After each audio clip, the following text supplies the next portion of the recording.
Assalamualaikum warahmatullahi wabarakatuh. Alhamdulillahillazi ja'alal qalama lil kitabah wal kitaba lil qiraah wal qiraah lil ma'rifah wal ma'rifah lil ibadah wal ibadah lillahi ta'ala. Alhamdulillah, semoga kita sehat selalu. Pada hari ini kita akan mempelajari tentang khutbah, tabligh, dakwah, yang dimana semua itu terangkum dalam materi yang berjudul sampaikan dariku walau satu ayat. Seperti hadis Nabi, balighu anni walau ayat, sampaikan dariku walau satu ayat. Nah, kita memasuki tentang khutbah. Apa itu khutbah? Apa itu khutbah?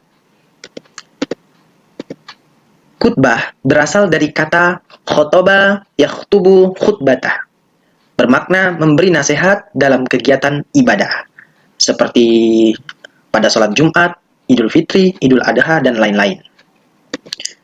Nah, menurut istilah, khutbah berarti kegiatan ceramah kepada sejumlah orang Islam dengan syarat dan rukun tertentu yang berkaitan langsung dengan keabsahan atau kesunahan ibadah. Nah, tentu ketentuan khutbah. Khutbah mempunyai ketentuan-ketentuan. Yang pertama yaitu syarat khatib. Ada Islam, baligh, berakal sehat, mengetahui ilmu agama. Yang kedua, syarat dua khutbah. Khutbah dilaksanakan sesudah masuk waktu zuhur. Khatib duduk di antara dua khutbah. Khutbah diucapkan dengan suara yang keras dan jelas, kemudian tertib. Yang ketiga, rukun khutbah, yaitu membaca hamdalah, membaca syahadatain, membaca sholawat, berwasiat takwa, membaca ayat Al-Quran pada salah satu khutbah, lalu berdoa pada khutbah kedua. Kemudian yang keempat yaitu sunnah khutbah. Khatib berdiri ketika khutbah, mengawali khutbah dengan memberi salam.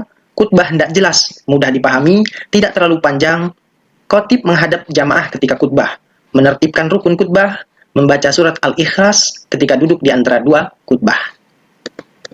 Kemudian tabligh. Apa itu tabligh?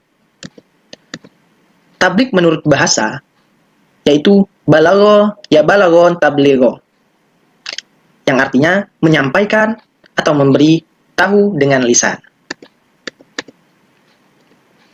Tabligh menurut istilah yaitu kegiatan menyampaikan pesan Allah Subhanahu wa Ta'ala secara lisan kepada satu orang Islam atau lebih untuk diketahui dan diamalkan isinya. Ketentuan tabligh. Tentu tabligh mempunyai ketentuan-ketentuan seperti halnya khutbah. Tabligh artinya menyampaikan. Orang yang menyampaikan disebut dengan mubaligh. Nah, syarat seorang menjadi mubaligh, yang pertama yaitu Islam, yang kedua baligh, dan yang ketiga berakal. Kemudian orang tersebut mendalami ajaran Islam. Kemudian etika dalam menyampaikan tabligh. Yang pertama, bersikap lemah lembut, tidak kasar dan tidak merusak. Yang kedua, menggunakan bahasa yang mudah dimengerti. Yang ketiga, menggunakan musyawarah dan berdiskusi untuk memperoleh kesepakatan bersama. Yang keempat, materi dakwah yang disampaikan harus mempunyai dasar hukum yang kuat dan jelas sumbernya. Yang kelima, menyampaikan dengan ikhlas dan sabar, sesuai dengan kondisi psikologis dan sosiologis para pendengarnya atau penerimanya. Kemudian, tidak menghasut orang lain untuk bermusuhan, merusak, berselisih, dan mencari-cari kesalahan orang lain. Kemudian dakwah. Dakwah menurut bahasa yaitu da'a yad'u dakwah, yang berarti memanggil, menyeru, mengajak kepada sesuatu hal. Dakwah menurut istilah yaitu dakwah adalah kegiatan mengajak orang lain, seorang atau lebih ke jalan Allah Subhanahu wa Ta'ala. Ketentuan dakwah. Dakwah artinya mengajak. Orang yang melaksanakan dakwah disebut dai. Cara dakwah. Dakwah bil lisan. Dakwah dengan lisan. Dakwah bil qalam. Dakwah dengan tulisan. Dakwah bil hal. Dakwah dengan perbuatan. Syarat dai. Yang pertama, agamanya harus Islam. Yang kedua, baligh. Yang ketiga, berakal. Yang keempat, mendalami ajaran Islam.